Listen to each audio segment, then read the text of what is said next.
Welcome to the Careers by Jen podcast, episode 162. Today on the podcast, Jen interviews Ron Carucci on what to do when you inherit a management mess and you don't have a house elf.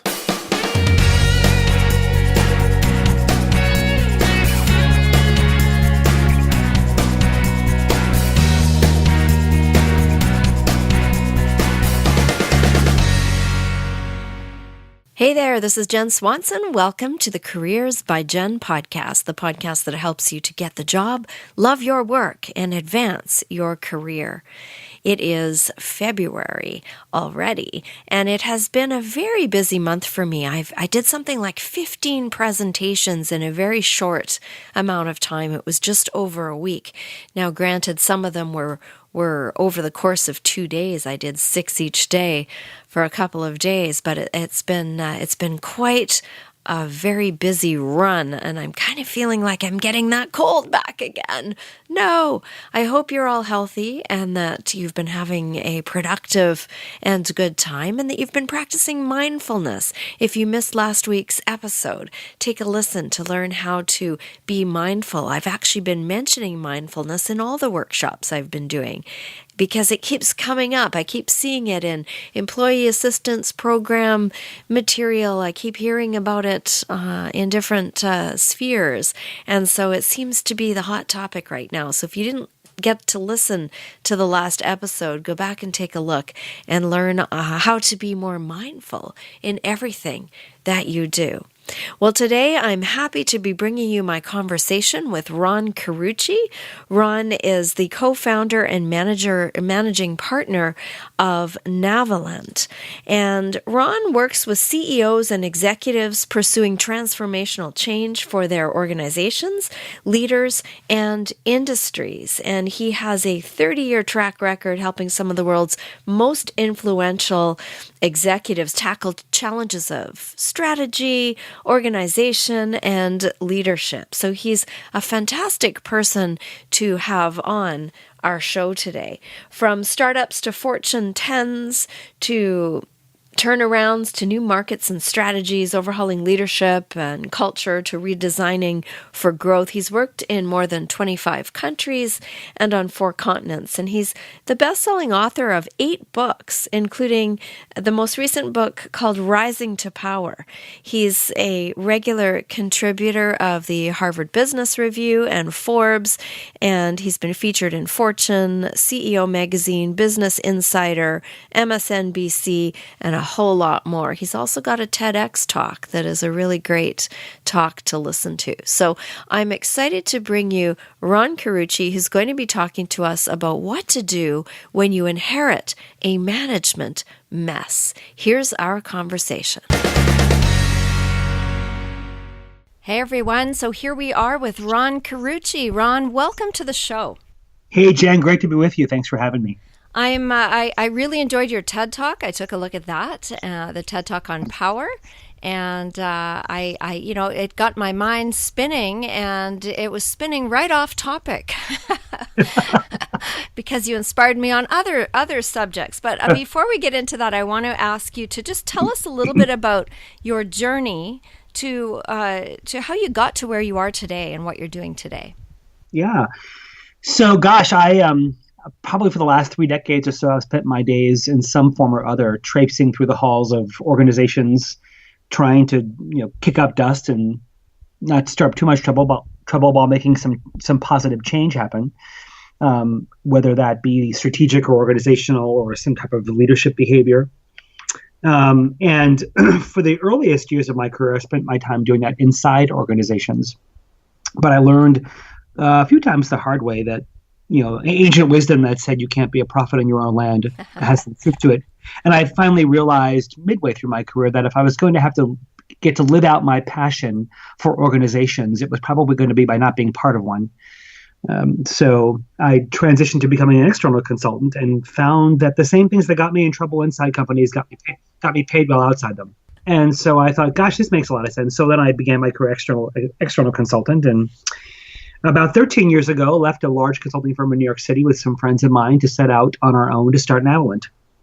And 13 years later, we have had a wonderful run and continue to have great success and the privilege of joining wonderful leaders on very audacious journeys of change. And you work predominantly with leaders, with managers, or with the entire organization, or who are your clientele? Do you have a particular particular set of people you work with? It's mostly leaders of some kind. Sometimes those leaders are in the startup realm of their organization, trying to grow and scale something that's on the newer end. Sometimes those leaders are mid-cap leaders of companies that have plateaued or scaled, and they're the classic, $50 million company trapped in the body of a $20 million organization, or they're the $800 million company trapped in the body of a $200 million organization, and they've not matured and grown up like the teenage boy in his dad's suit. And sometimes they are leaders of global multinational enterprises in, $30-40 billion, and are stuck or facing some major disruption and have some great discontinuity of change they have to lead. And so in any one of those settings, we'll find ourselves accompanying those leaders to construct the complex journey of change. Being smaller or younger doesn't make it any less tumultuous. It's just a different kind of tumultuous. Mm-hmm. Mm-hmm. Yeah, there are more moving parts in the bigger companies. Yep. So we're going to talk today about what happens when you step into a management role or a leadership role and inherit a mess. Yeah.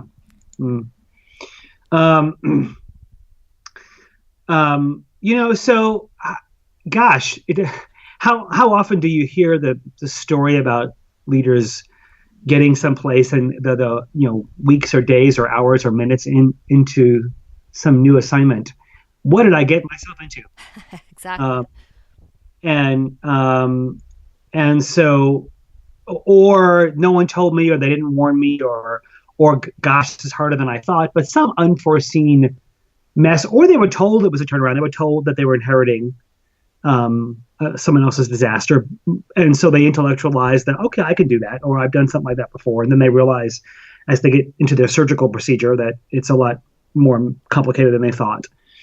And so, what's a leader to do when you now are facing a precipice where the precedent outpaces your own skill, it outpaces your own experience, the organization is more troubled or more fragile than you anticipated? What do you do? And so many leaders reflexively react in ways that sometimes aren't helpful. And so, I think for any of us facing challenges we didn't expect to see, I think there are some good lessons we can learn from those who have, jumped into the deep end of the pool and figured out how to swim. And what are some of the reactions maybe that you see when people aren't sure what to be doing? Well, so they blame, and they want to blame the person from whom they inherited it. They want to justify their own force, so they want to sort of, be almost Donna Messiah syndrome, right? Thank God I'm here to save this mess. Or they become very judgmental. How have you people? You didn't tell me it was this bad, and they become very that we tell them their diagnosis has become an indictment.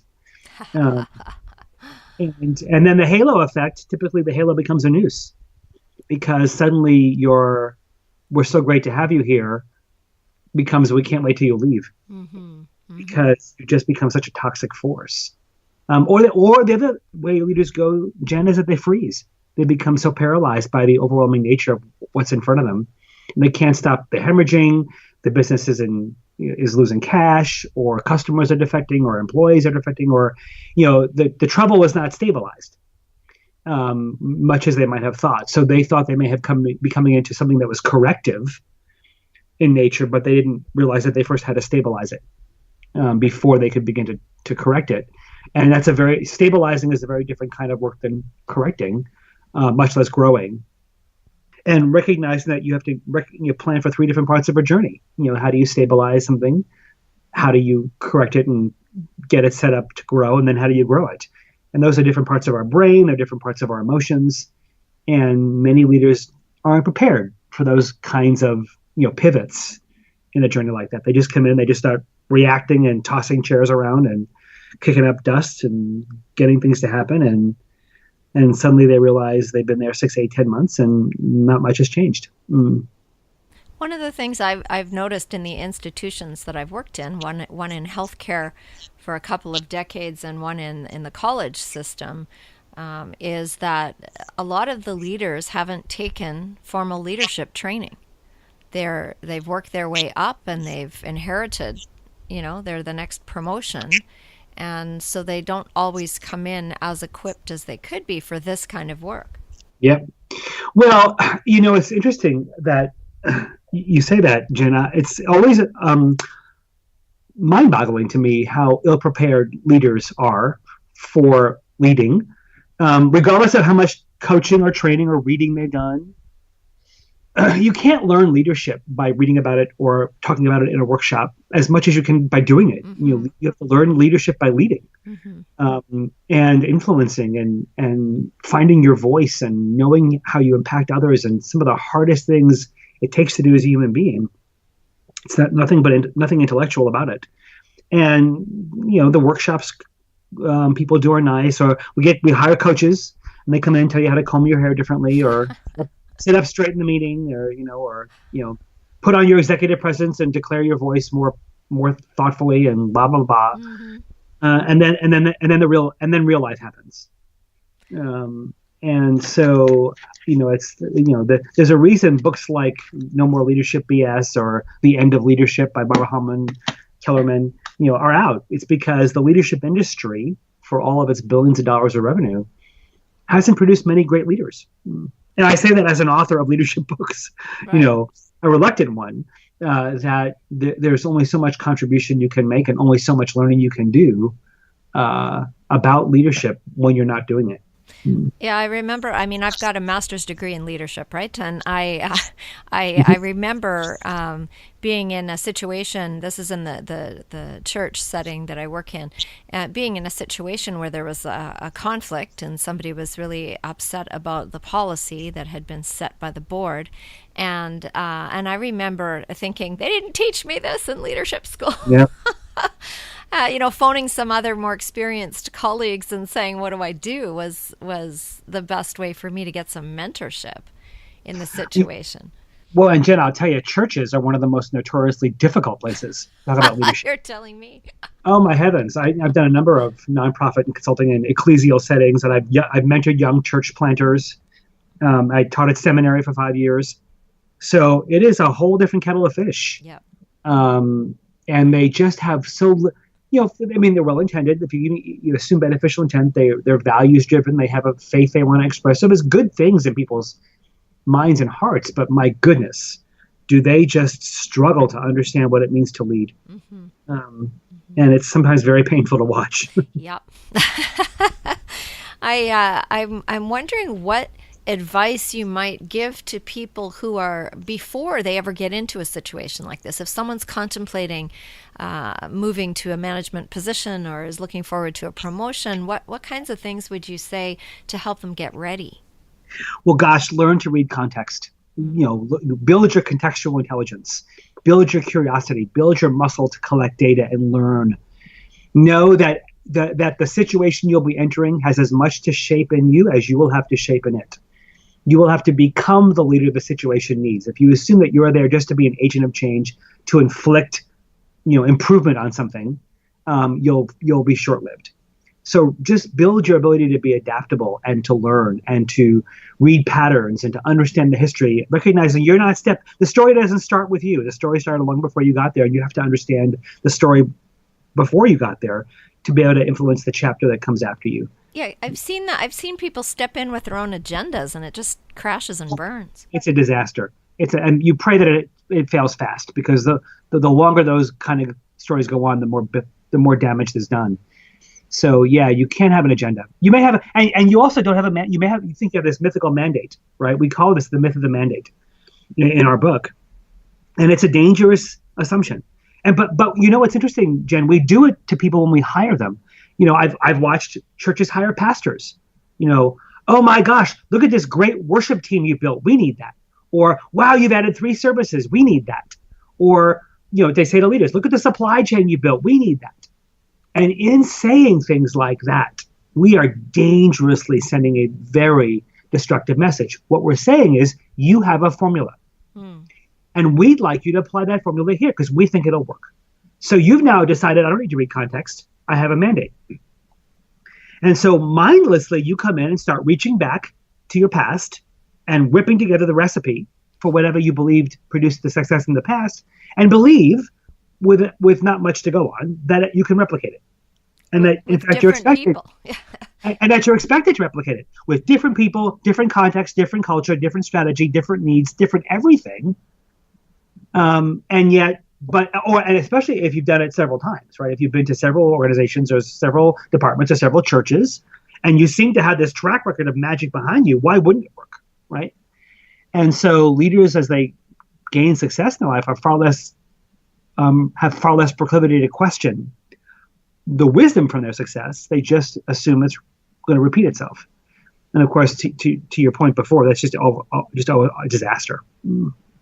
So it's best to tell people that are thinking about moving into something like this, go in with your curiosity, go in with your listening skills, and go in with your waiting and watching before you start changing anything. And listen and learn. And, haven't we all seen that we've all heard the infamous words of entrance? Oh, I'm just going to spend my first 3 months listening and learning. I know there's so much. I'm going to walk around. I'm going to meet people. And for 3 months, I'm just going to keep my listening cap on. Mm-hmm. And then about 3 weeks in, someone says, where's your 90-day plan? And then all that goes out the window. And we start, task forces are being formed. Consultants are showing up. Things are being reorganized, and so much for listening and learning. And so, when my clients get anxious when someone says, what's your plan? You need to stand your ground and say, when I know enough to have one, I'll give it to you. Mm-hmm. But to assume that you could have any kind of plan any sooner than 4 or 5 months, much less 3 months, is foolish. And I once told my leader to tell his board, it took you 8 years to screw this up this badly. It's impressive. Don't assume I'm going to change it in 6 weeks. You worked hard to screw it this badly. Yeah. I need to spend as much time. I get that there's urgency here, but we can't afford more of this. And the only way to ensure that we're going to have a path forward we can stick to is if I learn enough to make the right choices. So, stay tuned. I found it took a good 2 years to feel comfortable enough to start to initiate real deep, change. It can be that long, especially if it's a very complicated environment or it's very fragile. Right? Now, a board may not have that kind of patience for 2 years. Mm-hmm. And so there are probably some low-hanging fruit things you can do within your first year. But to think you're going to do anything dramatic or significant or anything of substance in the first 6 months is just foolish. So you can do some technical fixes, but the whole adaptive change thing needs to wait. Well, you can diagnose. You can get great data. You can do a good forensic look under the hood, get a good MRI of the system, and really know what you're up against. You would never walk into a cardiologist and say, I've really got some pain right here in my upper left chest. And then the cardiologist would say, oh, you know what? I've seen that a million times. I just need to put a stent in. Let's go in the OR. I'll put a stent in right now. You'd run, right? You would never even think, well, don't you want to take an X-ray or do a CAT scan? Oh, no. I've seen this a million times. I know exactly where it needs to go. Don't worry.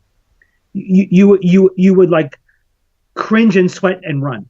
Well, it's so different for a leader entering an organization. You want an MRI. You want a deep forensic look under the hood of that organization and understanding what makes it tick systemically, strategically, culturally, organizationally, structurally, process, governance, leadership. You have to understand, how do all the pieces fit together, or do they? What's the story people are telling themselves about the system they're in, and what's shaping their behavior? If you don't understand where you're starting from, how could you possibly make wise choices and frugal investments in what's next? And what are some of the biggest, besides some of the things we've already said, what are some of the biggest mistakes you see people doing when they inherit a mess and they walk in?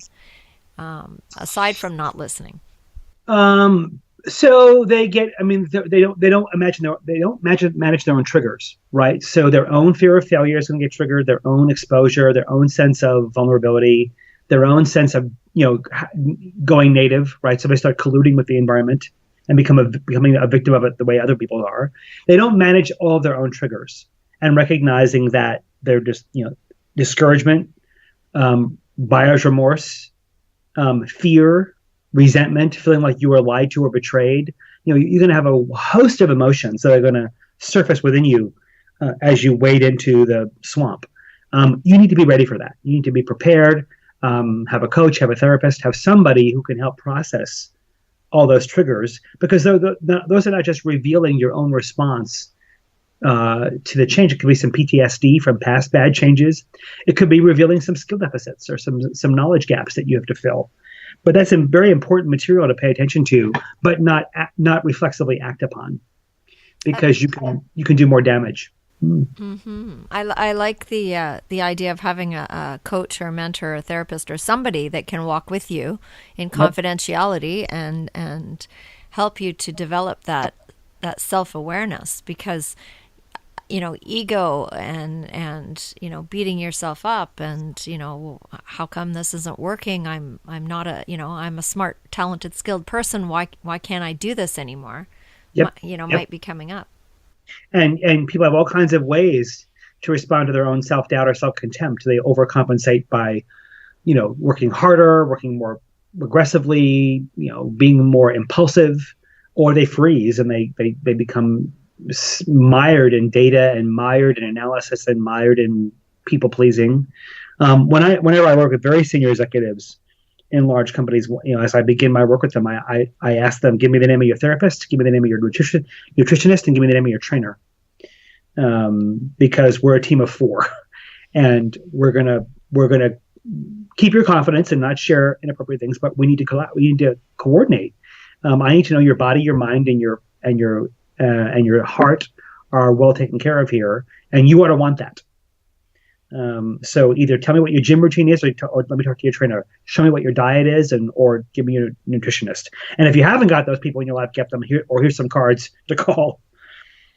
Because it takes a village, and the more exposed you are, the higher up you are, the more risk your leadership is bearing, the more you should want that help.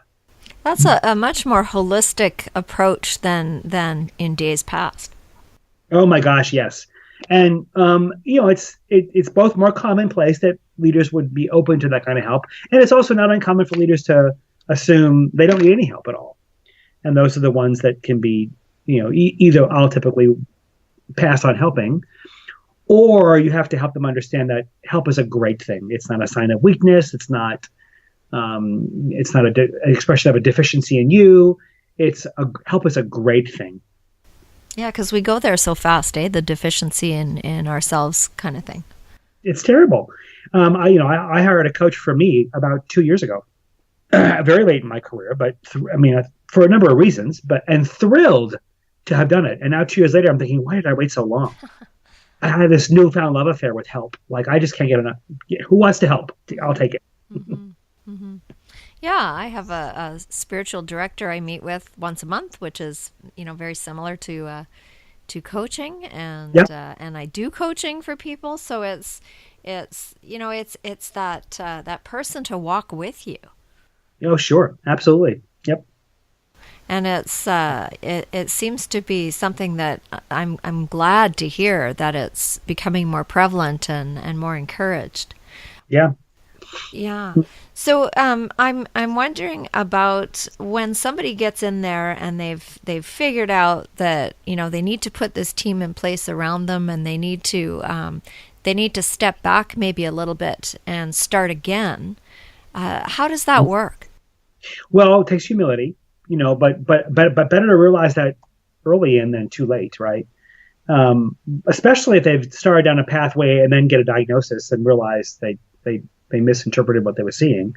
But, where I can be helpful to leaders is to say, they'll forgive you. They'll forgive you for learning and adapting. They won't forgive you for forcing, knowingly going down a path that you now know is flawed.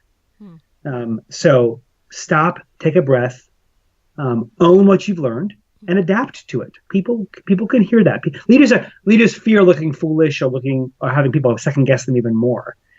And what you have to remind them of is, if you've been headed down a wrong path up to this point, somebody already knows that. And somebody's probably been trying to tell you. And so for you just to wake up and now own that, people aren't going to judge you for that. They will judge you for knowingly, out of your own pride or stubbornness, staying on a path that you learned at some point was the wrong one. One of the best managers I ever had was she was a nurse manager in the hospital system, and she was right in there with the people. She wasn't walking around in her suit, sort of swooping in from time to time, but she'd come and sit down and ask the people at the desk, people who were doing, she'd talk to the cleaner. She'd just get right in there and ask what would work best for them. And I so respected the fact that she respected everybody and was curious. And I've never forgotten her. It was a short stint she did there, and then she went off to another, emergency department in another hospital. But she just stuck out as one of the better managers I'd ever had.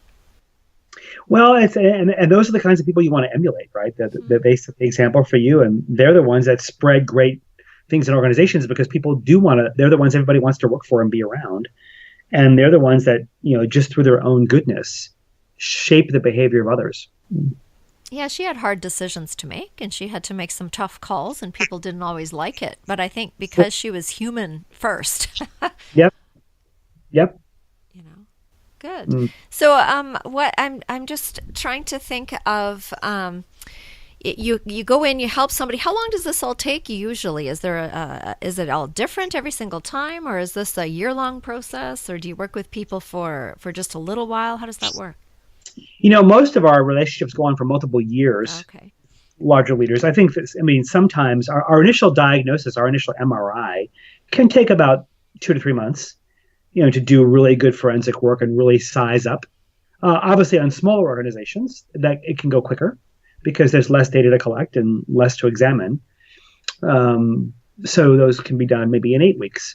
But the reality is once you have data, then you have to craft a journey and recognize that the journey, regardless of where you're entering the story, whether it's you're doing triage or you're doing stabilization or you're doing growth or you're doing adaptation, or strategic redesign, it depends what the journey of change is required and how much change will be required to achieve your aspirations.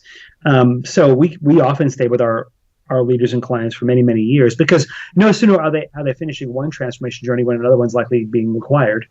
And so we just kind of, stay with them and help them continue to craft and refine the story as their business cycles emerge and change, and as they emerge and change, as their own leaders emerge and change. So for an organization that doesn't have the ability to hire consultants, what kind of advice would you give for the manager that's walked in, who's inherited that mess, who's listened and done that kind of work as an ongoing practice? What kinds of things or what resources would you recommend? So if your listeners want to come at our website, we have a free ebook on leading transformation. If you come to www.navalent.com/transformation, we have a free ebook you can download and read on our playbook for how it is you construct and guide transformational journeys, and how to think about you leading change, because it's not easy. We assume it's quick, and especially small business owners. So many of them spend so much time working in the organization, they don't know how to step out and work on the organization.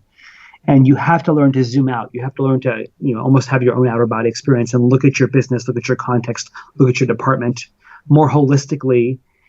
As an outsider, because if you're looking at it from inside, you're likely going to miss things, or your own biases are going to blind you to some of the problems, especially the ones you've helped create. And so you've got to have a way of getting good data. You have to have a way of getting good, unbiased, unvarnished diagnostic insights about the context you're on. You have to have a way of getting your own feedback. You have to have somebody willing to tell you the truth about your leadership, where you're strong and where you need to, where you struggle, where you're not having the impact you intend. And you have to understand organizations as systems. You have to know how to configure the assets of your department, your function, your business unit, your company in a way that optimizes what you say you want to accomplish. Too often, I ask leaders, tell me your strategy. And I get all the counterfeits. I get the mission statement. I get the vision statement. I get the value statement. I get the goals for the year. I get the product quotas. I get the financial statements. I get all kinds of things. But I don't get an identity. That's all very interesting. But tell me who you are. Tell me your identity. To the people you say you want to serve, who are you? And why would they choose you over somebody else? And until you tell me who you're saying no to, or who should say no to you, and what capabilities you've invested in to be better at than anybody else, so that the way you say you differentiate yourself is actually why people are choosing you, you have no strategy. So you've got to get the fundamentals of who you are established first. And from there, you make all other choices. You make your organizational investments. You make your leadership choices. You make your investment choices, because your strategy should be driving all of that. Your organization is nothing more than an embodiment of who you say you want to be. And so, but too often people start businesses, they become entrepreneurs, they take on responsibility, and it's on autopilot, right? It's just this cruise control thing, or something's printing money and you just want to have it print money. But the reality is it's not ready to truly stand up on its own, and it's not ready to withstand the pressures of a marketplace that can be unforgiving or fickle. And you can't adapt to something else if you don't know first who you are to begin with. Because you're not grounded. You're not grounded. Yeah. You're chasing dollars. You're being, you're chasing the next customer, or you're just, Costco call, that's the next strategy, or Walmart call, that's the whatever.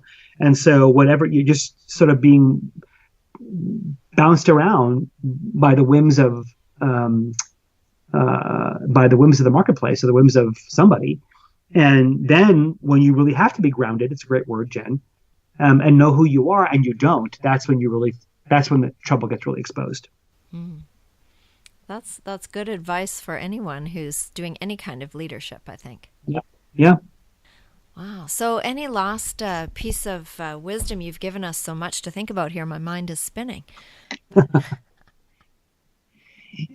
think my mentor, she's still my mentor and friend. She's in her mid-70s now, but many, many decades ago, she said to me, "Nothing is irrevocable except death." Wow. And it was such a provocative reminder that we get do-overs, right? If we realize how many choices we make out of fear or self-protection or needless apprehension, we make our worst choices from a place of self-doubt, or questioning, or worrying about what others think. And she just reminded me, you get do-overs. Try. Get out there, get off the bench, get out there and try. And I think for leaders who are apprehensive or uncertain or fearful, take chances. Be smart, but try. Get out there and try. Don't take yourself out of the game before you even get in it. Well, thank you. I think this has been a really, really great insight into some of the things that people can do, no matter what kind of organization they're in, to handle it a bit better than maybe they would going in blind. Well, Jen, I hope your listeners got a couple of nuggets to act upon, and hopefully they're not facing too many messes. But if they are, they feel better prepared to face them. You can maybe put the link to the article you referenced in your show notes. They can find it and absolutely maybe refer to it. Yeah, absolutely. Where can people find you if they want to know more? Yeah, so our website is Navalent, NAVALENT.com. We've got a quarterly magazine that we'd love to give your readers complimentary. Once a quarter we publish it. We write our own great articles and our own research on leadership and teams and all kinds of interesting topics. We have a phenomenal virtual summit coming up that we'd love to invite your listeners to, called Leading Through Turbulence. It's March 5th through 9th. And on our website, there's a link to register for that. We've got an extraordinary lineup of speakers for the summit. We have Dan Pink and John Haidt and Nilofer Merchant and Whitney Johnson and Dory Clark and Kim Scott and a bunch of wonderful leaders, CEOs of energy companies and financial companies and manufacturing companies, and a host of authors, Len Schlesinger from Harvard. And So it will be the ultimate in a short course in learning everything you ever want to know about leading change. So we hope that your listeners will join us for that. I'm also on Twitter at Ron Carucci, and also on LinkedIn as well. So connect with me there, and I'd love to keep the conversation going. Wonderful. Well, thank you so much for your time. I know you're a busy guy, and I really appreciate that we had this chance to connect and share you with the Careers by Jen audience. Jen, it was my pleasure. Thanks for having me. Any good Canadian neighbor is a friend of mine. All right. Take care. Take good care. So my conversation with Ron Carucci, and I hope you got some good information and insight and wisdom from that. I know I did. And if you come over to the careersbyjen.com page, you will find, for the podcast, you will find all the links to where you can find Ron and all the information that he was mentioning in our conversation. If you would like help getting your job search jump started, we've got our 5-day Jumpstart Your Job Search free email series. It's 5 emails that you get for absolutely for free for 5 days that ask you to do one thing each day to get you that much closer to being ready to launch into the career of your dreams. So come on over to the website. It's on the right-hand side of the front page of careersbyjen.com. You just click on the picture of me pointing upwards at the challenge words. There's an arrow. You'll be able to see quite easily where it is. Join the challenge and get yourself ready to get into that career or to change careers if that's what you're looking at. Until next time, this is Jen Swanson with the Careers by Jen podcast. Thank you so much for taking time out of your day to listen, and I hope that you don't inherit a management mess, but if you do, I hope you're a little bit better equipped to deal with it now. Take good care.